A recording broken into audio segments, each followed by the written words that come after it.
Hello everyone, this is from செபிஐஎஸ் academy. இன்னைக்கு நம்ம தினமணி நியூஸ் பேப்பரில் இருக்கக்கூடிய கரண்ட் அஃபேர்ஸ் பார்க்கலாம். ஸோ ஃபர்ஸ்ட் பார்த்தீங்கன்னா, இந்தியாவில் 1000 உயிரி எரிவாயு உற்பத்தி ஆலைகள் ஜப்பான் ஒத்துழைப்பு அமைக்க முடியும். ஸோ இந்த டாபிக் பார்த்தீங்கன்னா group one main syllabus paper 3 India and வேர்ல்டில் வந்து கவர் ஆகும். ஸோ ஜப்பானினுடைய பிரதமர் சனே தகாய்ச்சி அவர்கள் வந்து இந்தியாவுக்கு வந்திருக்காங்க.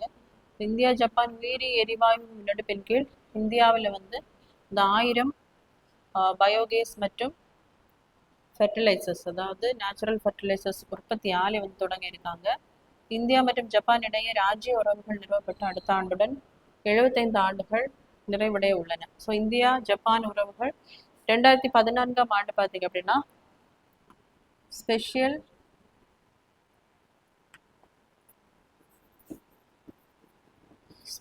ஸ்ட்ராட்டஜிக் குளோபல் பார்ட்னர்ஷிப் அந்தஸ்தை வந்து பெற்றிருக்கும். ஸோ நெக்ஸ்ட் பார்த்தீங்க அப்படின்னா நீட் ஜேஇ அடிப்படையில் சேர்க்கை பொது தேர்வு மதிப்பெண்ணுக்கு 50% முக்கியத்துவம் அளிக்க பரிசீலனை. ஸோ இந்த topic group one main syllabus paper 2 social இஷ்யூஸில் வந்து எஜுகேஷனில் வந்து கவர் ஆகும். So NEET JEE entrance examinations பார்த்தீங்க அப்படின்னா நீட் வந்து மருத்துவத்திற்கானது. ஸோ ஜேஇ பார்த்தீங்க அப்படின்னா இன்ஜினியரிங் படிப்புக்கானது. ஸோ இப்போ தற்போது பார்த்தீங்க அப்படின்னா இந்த மதிப்பெண்கள் அடிப்படையில் தான் அந்த அட்மிஷன்ஸ் எல்லாமே செயல்படுத்துகிறாங்க. அதாவது 100% நீட் மற்றும் ஜேஇ அடிப்படையில் தான் அந்த அட்மிஷன்ஸ் எல்லாமே போயிட்டு இருக்கு. ஸோ இதில் பார்த்தீங்க அப்படின்னா இப்போ இந்த ஸ்கூல் படிக்கக்கூடிய ஸ்டூடெண்ட்ஸ் எல்லாமே ஸ்கூலுக்கு ரெகுலராக போகாமல் அட்மிஷன் மட்டும் போட்டுட்டு அதுக்கப்புறமா என்ன பண்ணுறாங்க, நீட் கோச்சிங் வந்து டைரெக்டாக போகிறாங்க. ஸோ அந்த மாதிரி ஒரு இஷ்யூ வந்து இப்போ சென்ட்ரல் கவர்மெண்ட் வந்து ஐடென்டிஃபை பண்ணிருக்காங்க. அதுக்காக பார்த்தீங்க அப்படின்னா 9 பேர் கொண்ட ஒரு குழு வந்து பரிசீலித்து வருகிறது. ஸோ வினீத் ஜோஷி தலைமையில தான் இந்த குழுவை வந்து சென்ட்ரல் கவர்மெண்ட் வந்து ரெக்கமெண்டேஷன்ஸ் கொடுப்பதற்காக இந்த குழுவை வந்து அமைத்திருக்காங்க. ஸோ அதன் அடிப்படையில் பார்த்தீங்கன்னா இனி வரக்கூடிய இந்த தேர்வுகளில் 50% நம்மளுடைய அந்த தேர்வு மதிப்பெண் ப்ளஸ் 50% நீட் அடிப்படையில் வந்து அந்த அட்மிஷன்ஸ் இருக்கும் அப்படின்னு எதிர்பார்க்கப்படுகிறது. ஸோ இதனுடைய அந்த பேக்ரவுண்ட் பார்த்தீங்கன்னா நமக்கு 1986ஆம் ஆண்டு அந்த நேஷனல் எஜுகேஷன் பாலிசியை பார்த்தீங்க அப்படின்னா 1992ஆம் ஆண்டு நரசிம்மராவ் அவருடைய அந்த ஒரு கவர்மெண்ட்ல பார்த்தீங்க அப்படின்னா இதை ரிவாம் வந்து பண்ணியிருப்பாங்க. ஸோ இதில் சில மாற்றங்கள் வந்து கொண்டு வந்திருப்பாங்க. ஸோ அவங்களுடைய அந்த ரெக்கமெண்டேஷன்லேயே ஒரு நேஷ்னல் என்ட்ரன்ஸ் எக்ஸாமினேஷன்ஸை வந்து கொண்டு வரணும் அப்படிங்கிற ரெக்கமெண்டேஷன்ஸ் கொடுத்துருப்பாங்க. அதன் அடிப்படையில் நமக்கு 2013ஆம் ஆண்டு பார்த்தீங்க அப்படின்னா இந்த நீட் தேர்வு வந்து முதலாக அறிமுகப்படுத்தப்பட்டிருக்கும். ஸோ அடுத்ததாக என்எல்சி தலைவராக சனோஜ்குமார் ஜா கூடுதல் பொறுப்பேற்பு. ஸோ நமக்கு நெய்வேலி லிக்னைட் கார்பரேஷன். ஸோ இது பார்த்தீங்கன்னா மினிஸ்ட்ரி ஆஃப் கோல் அமைச்சகத்துக்கு கீழே இருக்கக்கூடிய ஒரு பப்ளிக் செக்டர். இது பார்த்தீங்கன்னா நம்ம தமிழ்நாட்டில் கடலூர் மாவட்டத்தில் இருக்கு.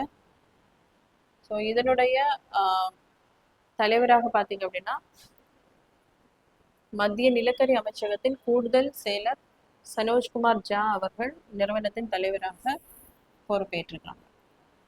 அடுத்ததாக பட்ஜெட் தாக்கல் துறை வாரியாக முதல்வர் விஜய் ஆய்வு. ஸோ இந்த topic group one main syllabus paper 3 பாலிட்டியில் வந்து நமக்கு பட்ஜெட்டில் வந்து கவர் ஆகும்.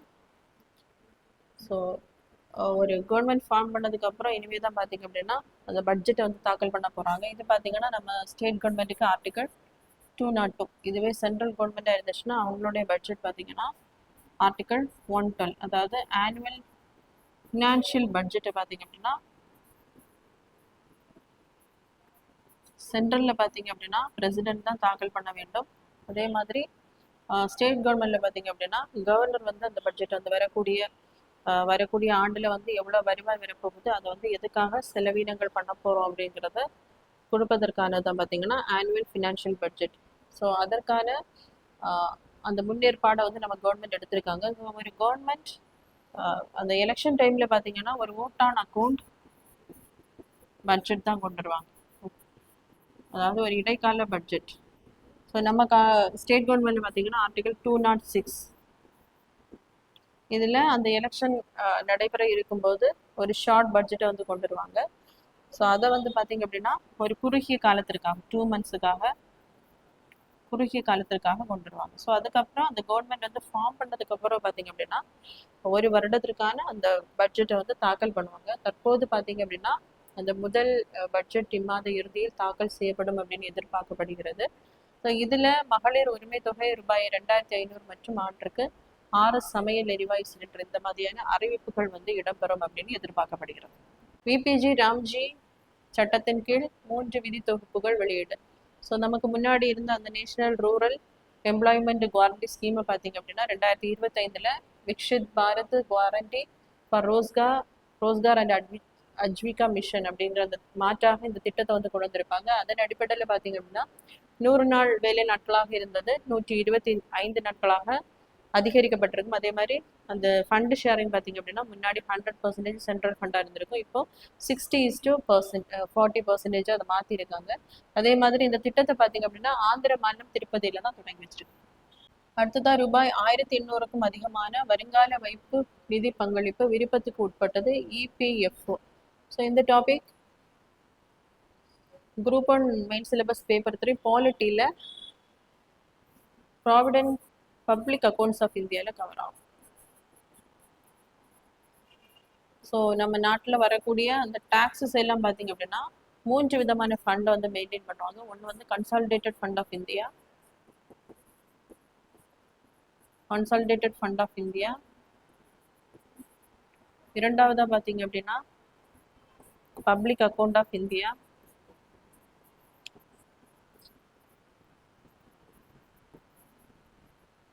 ஸோ மூன்றாவதா பார்த்தீங்க அப்படின்னா கண்டின்ஜென்சி ஃபண்ட் ஆஃப் இந்தியா.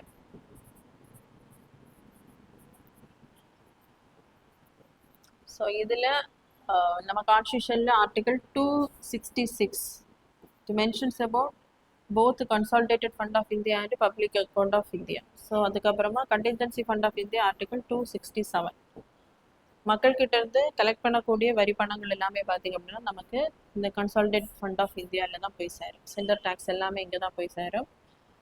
அது மட்டும் இல்லாமல் நம்ம இப்போ லோன் ஏதாவது இந்தியா நம்ம நாடு வாங்குதுன்னா அதுவும் இதில் தான் போகும் அப்படின்னா கன்சாலிடேட்டட் ஃபண்ட் ஆஃப் இந்தியாவில் தான் போகும். அதை தவிர மக்களுடைய அந்த சேலரியிலிருந்து பிடித்தம் பண்ணக்கூடிய அந்த பணங்கள் எல்லாமே எங்கே போகும்னா பப்ளிக் அக்கௌண்ட் ஆஃப், இது எல்லாமே திருப்பி கொடுக்க வேண்டிய அந்த அக்கௌண்ட்ஸ் எல்லாமே அந்த ரெவன்யூஸ் எல்லாமே எங்கே போகும்னா பப்ளிக் அக்கௌண்ட் ஆஃப் இந்தியா. அதுக்கப்புறம் பிரசிடென்ட் பார்த்தீங்கன்னா அவசர கால நிதிக்காக வரக்கூடிய அந்த ரெவன்யூலேருந்து ஒரு குறிப்பிட்ட பகுதி இருந்து ஆர்டிகல் 267 பேசிஸில் கண்டின்ஜென்சி ஃபண்ட் ஆஃப் இந்தியா, அதாவது எதிர்பாராத விதமாக ஏதாவது இயற்கை சூழல்கள் வந்து வரும்போது இதை வந்து பயன்படுத்துவாங்க. ஸோ இதில் இந்த பப்ளிக் அக்கௌண்ட் ஆஃப் இந்தியாவில் வரக்கூடிய மணி பார்த்திங்க அப்படின்னா ஒவ்வொருத்தர் எம்ப்ளாயி இவங்களுடைய அந்த ப்ராவிடென்ட் ஃபண்டு பென்ஷன் காசு இதெல்லாமே இங்கே தான் வந்து சேரும்னா இந்த அதே மாதிரி போஸ்ட் ஆஃபீஸ் சேவிங் மணி இதெல்லாமே இங்கே தான் வந்து சேரும். இப்போ பார்த்தீங்க அப்படின்னா ministry of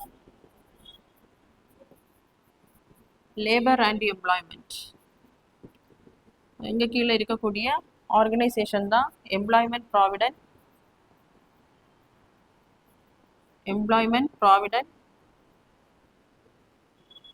fund organisation. So இவங்க தான் பார்த்தீங்கன்னா இந்த ப்ராவிடென்ட் ஃபண்டில் வரக்கூடிய அங்கே மக்களுடைய அந்த ஃபண்டை எல்லாமே திருப்பி வழங்குவதற்காக இருக்கக்கூடிய அமைப்பு. ஸோ இதில் புதிய தொழிலாளர் வருங்கால வைப்பு நிதி திட்டம் 2026. ஸோ இந்த திட்டத்துக்கு கீழே பார்த்தீங்க அப்படின்னா ஒரு 15,000 வரைக்கும் சேலரி வாங்கக்கூடியவங்களுடைய அந்த பணத்திலிருந்து பார்த்தீங்கன்னா 18%, 12% எம்ப்ளாயர்கிட்ட இருந்து பிடித்தம் பண்ணுவாங்க. அதே நேரம் எம்ப்ளாயர் ப்ளஸ் எம்ப்ளாயி 2 பேர்கிட்ட இருந்தும் 12% வந்து பிடித்தம் பண்ணுவாங்க. இதுல இருந்து பார்த்தீங்க அப்படின்னா அடுத்த ஃபியூச்சர்ல அவங்களுக்கு ப்ராவிடென்ட் ஃபண்டாக கொடுப்பாங்க. அதே மாதிரி பென்ஷனும் இதுல இருந்து தான் அவங்களுக்கு போகும். ஸோ இதுல வந்து 15,000 சேலரி வாங்கக்கூடியவங்களுக்கு இந்த ஸ்கீமை வந்து கொண்டு வந்திருக்காங்க. அதாவது 15,000 ரூபாய் சம்பளம் வாங்குறாங்கன்னா கண்டிப்பாக அதுல இருந்து 1,800 ரூபாய் என்ன பண்ணுவாங்கன்னா பிடித்தம் பண்ணுவாங்க. ஸோ பிடித்தம் பண்ணி அவங்களுடைய ஃபியூச்சரில் அவங்களுக்கு ப்ராவிடென்ட் ஃபண்டாகவும் பென்ஷனாகவும் வழங்கப்படும். இதில் 15,000 ரூபாய்க்கு மேலே சேலரி வாங்கக்கூடியவங்களுக்கு வந்து அவங்களுடைய விருப்பம், அதாவது இவங்க ப்ராவிடென்ட் ஃபண்டு இன்னும் அதிகமாக அவங்க பிடித்தம் பண்ணணும் அப்படின்னா விருப்பப்பட்டாங்கன்னா என்ன பண்ணலாம், அவங்களுடைய ப்ராவிடென்ட் ஃபண்டை இன்னும் பெர்சன்டேஜ் அதிகமாக அவங்க வந்து பே பண்ணலாம். அதற்கான வரைமுறை அவங்களே வந்து சூஸ் பண்ணலாம் அப்படின்னு தான் என்ன பண்ணியிருக்காங்கன்னா இந்த புதிய தொழிலாளர் வருங்கால வைப்பு நிதி திட்டம் அதாவது ஸ்கீம் கீழே வந்து ministry of labour and employment வந்து ரூல்ஸ் வந்து கொண்டு வந்திருக்காங்க.